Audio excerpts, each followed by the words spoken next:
قارون نے کتنا مال کما لیا تھا، ساتھ لے کے گیا، اس کے تجوریوں کی چابیاں غلام اٹھایا کرتے تھے۔ ہمارا تو کتنا ہے، یہ بینک میں رکھا ہوا ہے، کوئی جائیداد لے لی، کتنا ہوگا، اتنا ہی ہوگا نا، مگر سونے کی ایسی تجوریاں جن کی چابیاں سنبھالنے کے لیے خاندان کو رکھا تھا، پورے ایک خاندان ان کی تجوریوں کی چابیوں کو اٹھا کر چلا کرتا تھا ساتھ، اتنا مال تھا۔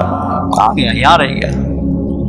قریب میں اپنے جو درمیان لوگ موجود ہیں، آپ کے مالدار لوگ، جب اس دنیا سے رخصت ہو جاتے ہیں، مال ساتھ لے کے جاتے ہیں، یہی رہ جاتا ہے۔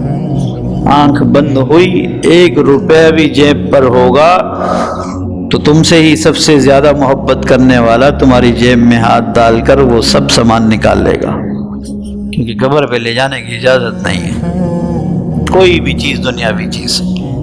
اس لیے تو جملوں میں ہوتا ہے نا، بعض جو موٹیویشنل اسپیکر ہوتے ہیں بڑا خوبصورت جملہ کہتے ہیں کہ کفن میں جیب نہیں ہوتی۔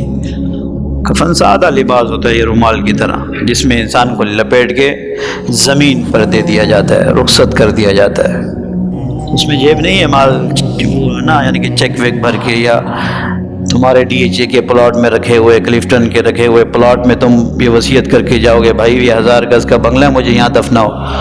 تمہارا ہی بیٹا کہے گا مجھے خوف آئے گا بجان، میں تمہیں یہاں کیسے دفنا دوں، میرے بچوں کو ڈر لگے گا، میری بیوی کو ڈر لگے گا۔ ایسا ہی ہے نا، 1-2 دن رکھنا میت کو بہت مشکل ہو جاتی ہے۔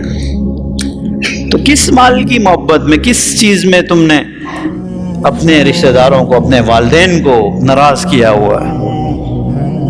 پہلے جو مالدار لوگ تھے وہ اپنا مال کہاں لے کے گئے، سب چھوڑ کر چلے گئے۔